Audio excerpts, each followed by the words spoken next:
Magandang araw. Ngayon ay tatalakayin natin ang iba't ibang forms ng complex numbers para sa ating subject na Advanced Mathematics. Sa ating pagsisimula, magbigay tayo ng ilang halimbawa ng mga complex numbers. Ang mga complex numbers ay maaaring i-plot sa isang complex plane na tinatawag ding Argand diagram. Sa Argand diagram, ang x-axis natin is para sa real part at yung y-axis natin ay para sa imaginary part. At para ma-plot yung ating mga complex numbers na ito, ganito ang kakalabasan nila. So, for example number 1 natin na 3 plus 2i, aalamin lamang natin ang real part dito at imaginary part. So, alam natin na yung ating number 3 ay yung ating real part. So, ipla-plot natin yan sa x-axis dahil ito yung real axis natin. So, 1, 2, and 3. At yung imaginary part naman natin is positive 2. Kaya ipa-plot natin to gamit pag hinanap natin yung number 2 sa imaginary axis natin or sa y-axis din. So, yung 3 plus 2i ay dito makikita. At ito yung pagpa-plot ng ating complex number. So, let's try another example. Negative 2 minus i. So, meron tayong negative 2 na real part. So, negative 1, negative 2. And then, meron tayong negative I or sabihin, negative 1 na imaginary part na makikita sa y-axis. So, meron tayong yung negative 2 minus i. Ito yung point na yun. Dito siya makikita. And then lastly, meron tayong 4 minus 5i. So, meron tayong positive 4. 1, 2, 3, 4. And then meron tayong negative 5 as imaginary part. So, negative 1, negative 2, negative 3, negative 4, negative 5. Nasa y-axis yon. So, ibig sabihin, dito sa may part na to, makikita yung 4 minus 5i na complex numbers. So, ang pagpa-plot ng isang complex number ay mahalaga para sa mga ilang properties ng complex number, tulad ng modulus at argument. So, ang modulus natin, ito yung sukat ng line segment na na-form ng isa ng complex number natin mula doon sa origin. So, tulad ng kanina, nag-plot tayo ng isang complex number. So, yung line segment na na-form ng complex number natin at ng origin, yung sukat nito ay tinatawag na modulus. So, kung napapansin nyo, meron silang angle na na-form between the line segment and the real part axis or yung positive part ng real axis natin. Ito naman ay tinatawag na argument. Or minsan, nililabel din itong theta or argz. So, para malaman yung modulus at argument, kung titignan natin yung plot, so for example, meron tayong complex number na a, which is a plus bi.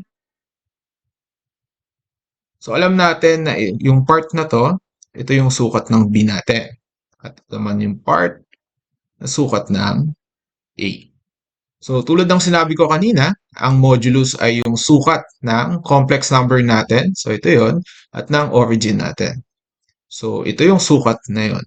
So, minsan, or madalas pala makikita natin na ang symbol for modulus is yung absolute value of z. Kasi tinatawag ding absolute value ng complex number ang modulus. So, para makuha natin to, kung mapapansin natin, ito ay isang right triangle. At ang hinahanap dito ay yung ating hypotenuse. So, ang magiging formula natin ay yung ginagamitan ng Pythagorean theorem. So, ibig sabihin, modulus is equals to square root of a squared plus b squared. So, square root of real part squared plus imaginary part squared.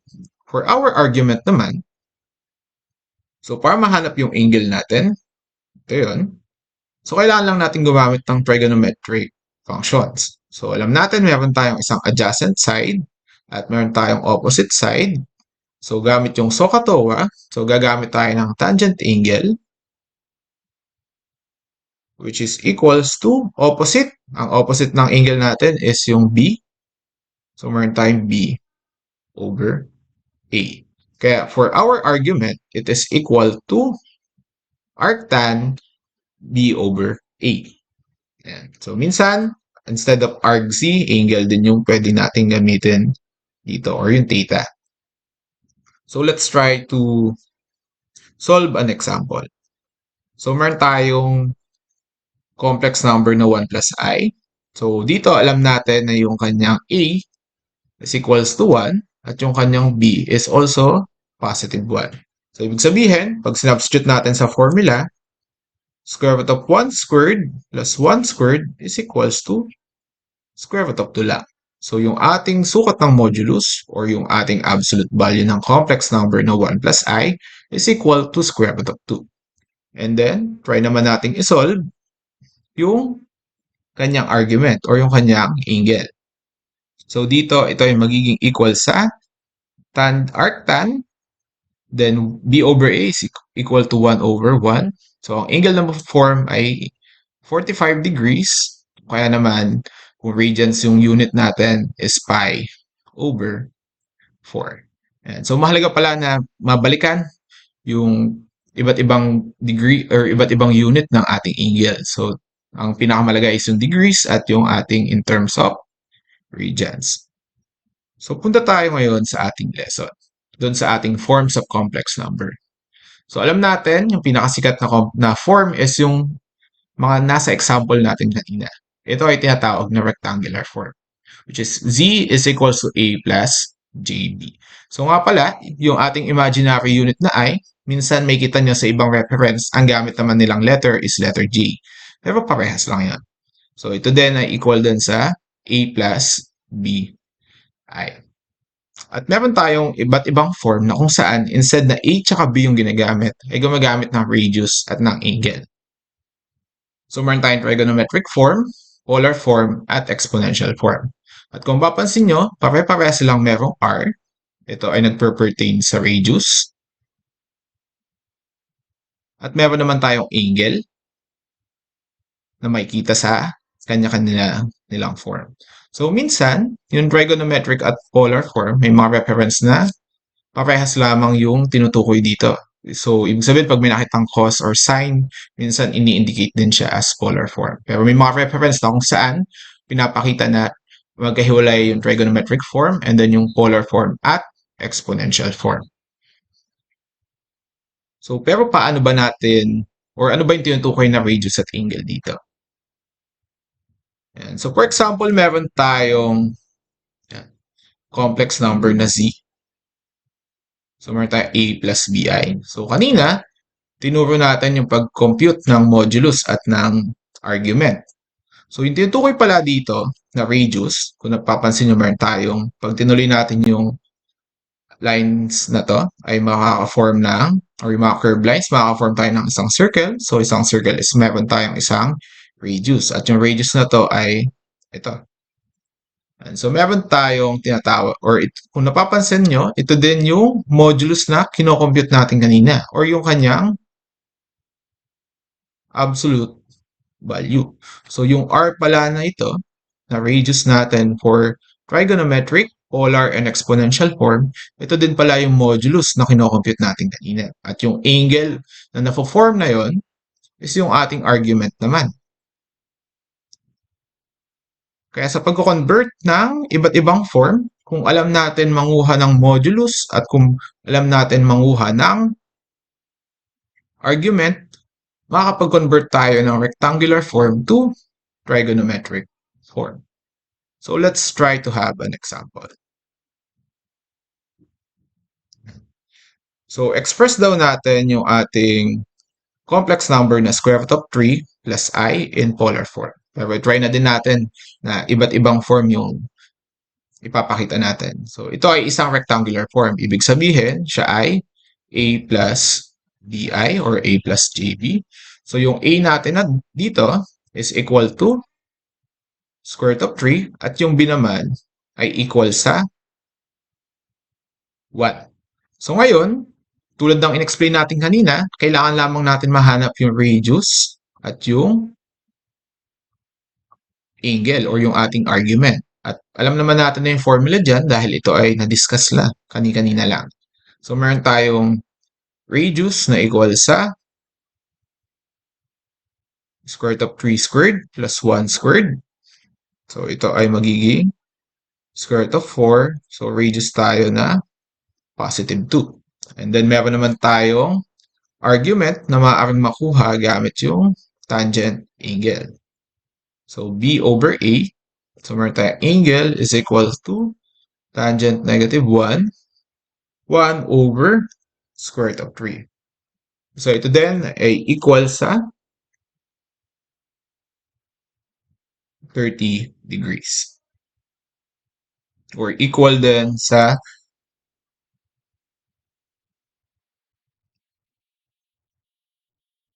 pi over 6. Kung ililista natin yung polar form natin, so depende kung ano yung angle na hinahanap.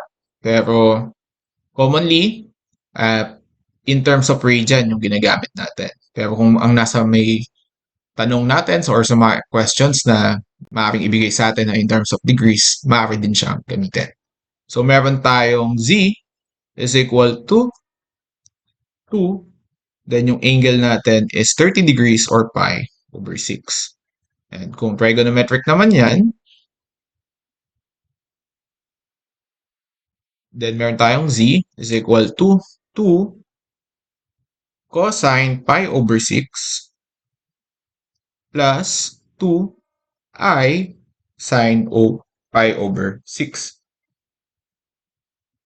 Minsan, yung ating trigonometric form ay pinapaikli sa form na 2 cis pi over 6. So, yung sin na yan, galing yan sa cos.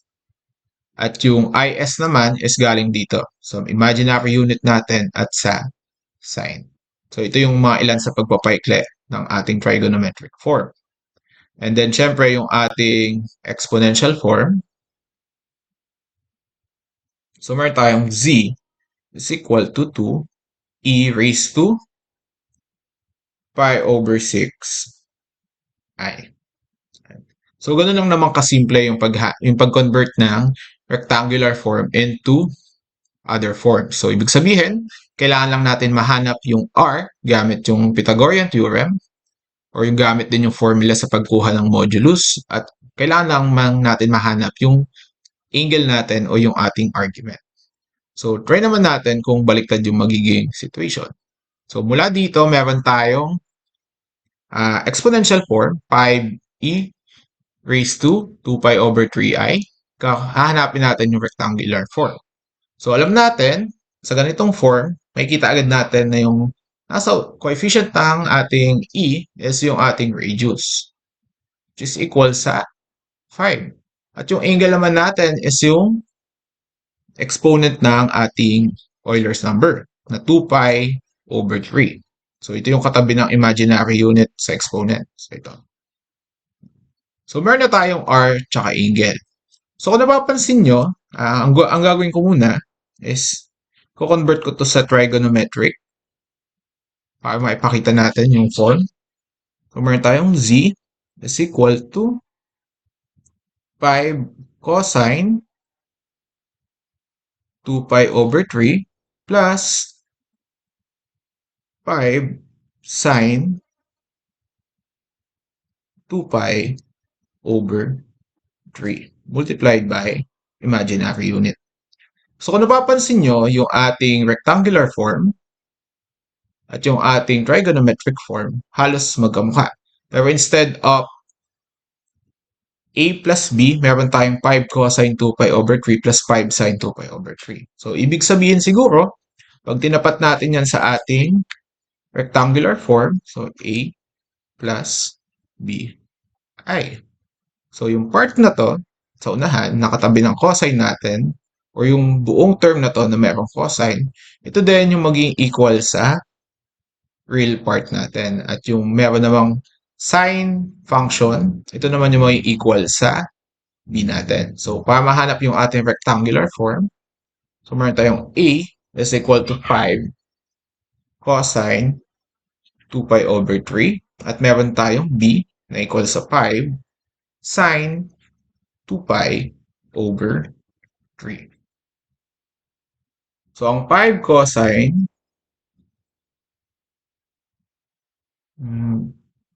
so 5 cosine 2 pi over 3 ay equal din sa negative 5 over 2. At yung 5 sine naman, 2 pi over 3 ay equal din sa 5 square root of 3 over 2. So yung ating yung ating rectangular form ay magiging equal din sa z is equal to a. So yung a natin is negative 5 over 2. At yung ating b is 5 square root of 3 over 2 ay. So kung ibabalik natin mula sa polar form, trigonometric, exponential form, papunta sa rectangular form, so ang kailangan lang natin is maghanap ng a tsaka b. Ang a natin mahanap gamit yung arc cosine angle at yung b naman natin ay mahanap gamit yung r sine angle. So lagay na lang natin dito. R sine angle or R cosine muna pala or yung real part natin na A, R cosine angle. And then yung B naman is R sine angle. So try din natin sagutan tong isa pang problem na to. So napapansin nyo meron tayong isang trigonometric form. Ang pinapahanap lang is yung exponential form. So alam natin na given na yung radius at yung angle niyan, isusulat lang natin siya ng iba yung itsura. Pero kung titignan natin mabuti, yung ating trigonometric form is in terms of positive. Pero dito in terms of negative. So parang may mali. So ang kailangan natin gawin, ito ay hindi advanced mathematics na gagawin natin or kundi isang trigonometric identity. So kung natatandaan natin mula sa ating trigo, ang isang cosine angle ay equal din sa cosine kung yung angle natin is magiging negative. So for example, cosine 30 is equal din yun sa cosine negative 30. So in our case, kung meron tayong cosine pi over 3, magiging equal to sa cosine negative pi over 3. At pagkatapos, meron din tayong identity for sa our sine. So meron tayong sine angle na equal daw or yung ating sine negative, wait, dito natin. So meron daw tayong sine negative angle ay equal din sa negative sine angle. So ibig sabihin kung meron tayong negative sine pi over 3, ito ay magiging equal din sa sine pi over 3.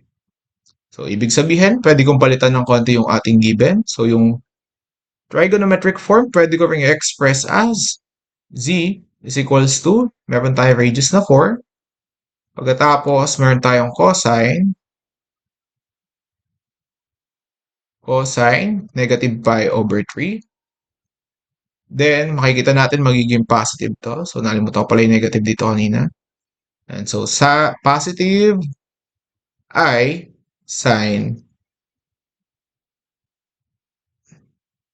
negative pi over 3. And so, kung mapapansin nyo, naging positive na yung ating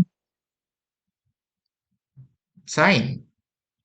So, kamukha na siya ng ating trigonometric form. At kung papansin natin, pati yung kanilang angle parehas din na negative. So, ibig sabihin, kapag change natin yan sa ibang form, ang radius pala dito is equals to 4 at yung argument natin ay negative pi over 3 talaga. Hindi pi over 3. Yan. So, kaya pag change natin yan papunta sa exponential form, ito ay magiging equal din sa c is equals to 4 e raised to negative pi over 3 i. So, wag natin kakalimutan na dapat yung form na ating given ay kasunod dun sa standard forms na meron tayo. So, kung negative, yung ating trigonometric form, check natin. Baka mamaya, meron palang manipulation na gagawin para maging positive yan. So, ito yung maging final answer. So baka mamaya kasi, diretso natin maisagot 4e raised to positive pi over 3. Yun pala, negative pala dapat. So, ang next na topic natin, so kung nagkaroon tayo ng operations pagdating sa complex numbers in rectangular form, i-discuss lang natin mabilis yung operations naman para sa iba't ibang form ng complex numbers, para sa trigonometric, exponential, at polar form. So, dito, i-discuss natin yung multiplication at division lang. So, for example daw, meron daw tayong dalawang complex number. So, meron tayong radius, syempre, at meron tayong angle. So, paano natin imumultiply yung dalawang complex number na to? So, ang gagawin lang daw kapag multiply, ang gagawin is imumultiply lang din yung dalawang radius. So, multiply natin yung R1, R2, so ng dalawang complex number, at yung kanilang angle, i-add natin. So, kung titignan natin sa Euler's form or sa exponential form, ganun din. Merong R e raised to I angle. So, ang pag-multiplication, imumultiply natin yung dalawang radius, i-add natin yung dalawang angle. At ganun din sa polar form. Multiplication, imumultiply natin yung dalawang radius, i-add natin yung dalawang angle. At pagdating naman sa division, kabaligtaran. So, yung dalawang radius, kung division yan, di-divide natin. At yung kanilang angle, instead na plus, ima-minus natin. At tandaan, kung ano yung angle dito, kung ano yung angle ng ating nasa taas na radius, so yun din dapat yung pagkakasunod-sunod natin. So, ganun din sa ibang form, exponential at polar. So, pag division, i-divide yung dalawang radius. Ma-minus yung angle natin. So, division, sa polar form, i-divide yung dalawang radius, ima-minus yung dalawang angle. So, let's try to solve some example. So, ito, find the product of the following complex numbers. So, product daw. So, 4 cis 80 degrees. So, ibig sabihin ng cis, huwag kakalimutan cosine plus I sine. So, meron tayong 4 cis 80 degrees tsaka 2 cis 145. So, dahil product yung pinapahanap,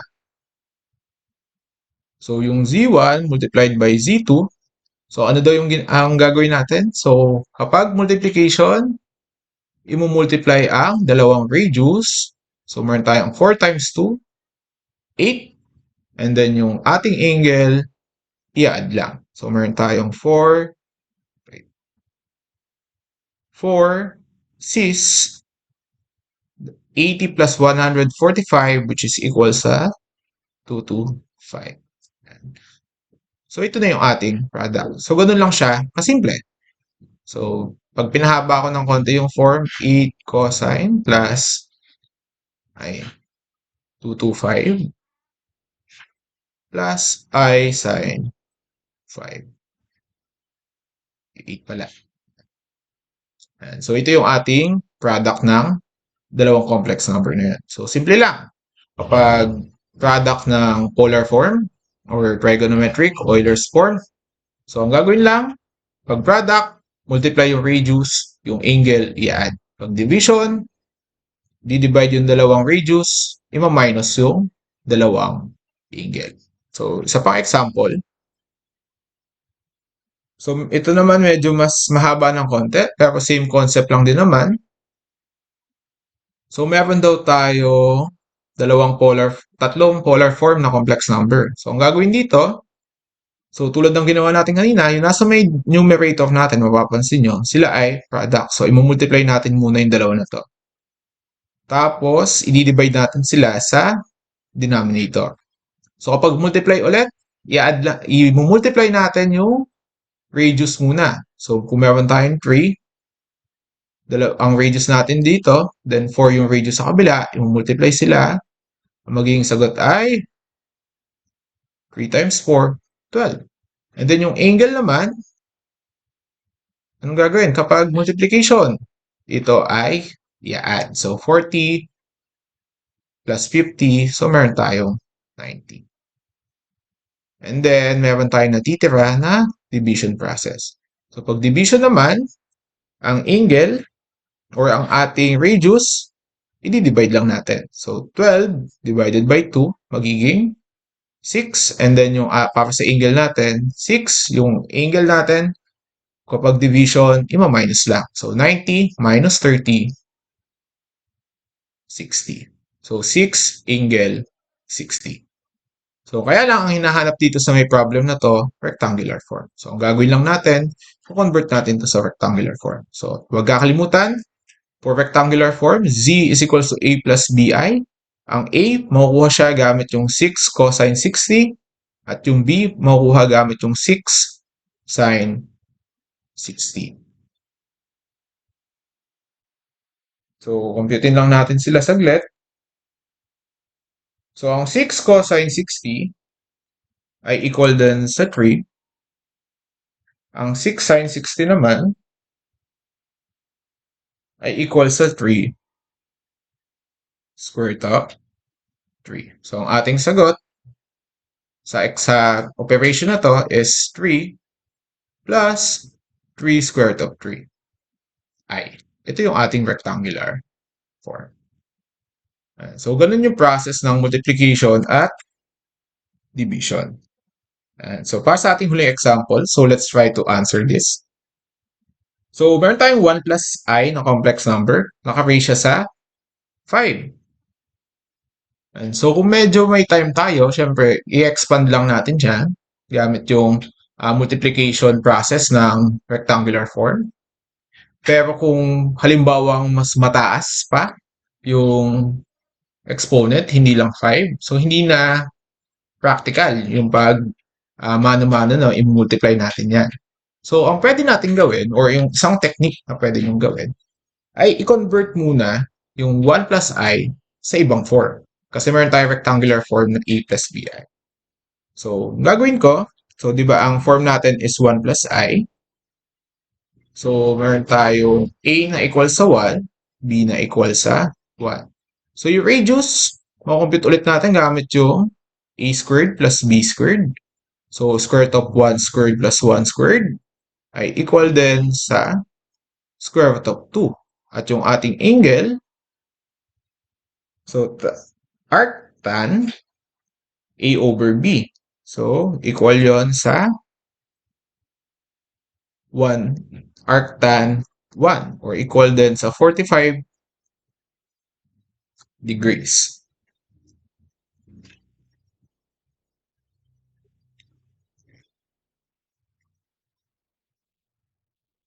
So, ang gagawin natin ngayon, i-write natin sa polar form yung ating complex number. So, meron tayong square root of t, then angle of 45 degrees. So, yung given natin na original, pwede kong i-write as square root of 2, angle of 45 degrees raised to 5. Pero alam natin na pwede ko siyang i-express sa ganitong paraan or kapag pinag-iwahiwalay natin yung kada factor. So, meron tayong square root of 2, angle 45 degrees, square root of 2, angle 45. And so, 5 beses natin ulitin yan.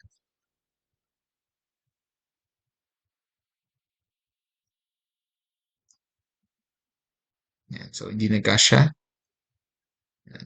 So, ngayon, ano na yung meron tayong process? So, di ba alam natin na ito ay multiplication? At pag multiplication ng polar form, alam natin na ang ginagawa lang ay minumultiply natin lahat ng radius. So, square root of 2 times square root of 2 times square root of 2 times square root of 2 times square root of 2. Or pwede ko ring sabihin na square root of 2 raised to 5. Pagkatapos, yung angle, anong ginagawa sa angle pag multiplication? Ina-add lang siya. So, 45 plus 45 plus 45 plus 45 plus 45 or pwede ko ring sabihin na 5 times 45 degrees. So, meron tayong makukuha na sagot na 4 square root of 2. Angle natin is 225. So, ito na yung expression na equal sa 1 plus I raised to 5. So, mas madali yung ginawa natin compared sa kung rectangular form natin siya i-expand. So, ngayon, ang gagawin lang natin, kung rectangular form din yung hinahanap na final answer, babalik lang natin to sa rectangular form. So, A is equals to 4 square root of 2 cosine 225. And then B is equals to 4 square root of 2 sine 225. So, ang A natin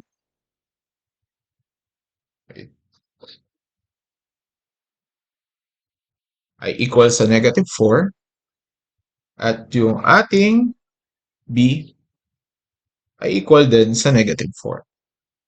So, meron tayong final answer na Z is equals to negative 4 minus 4i. So, ito yung magiging final answer natin.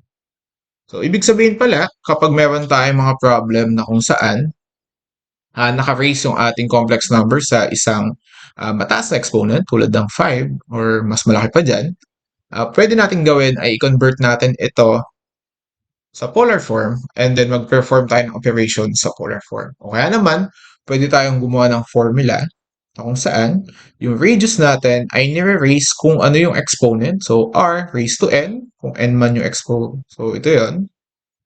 Ito yung n natin.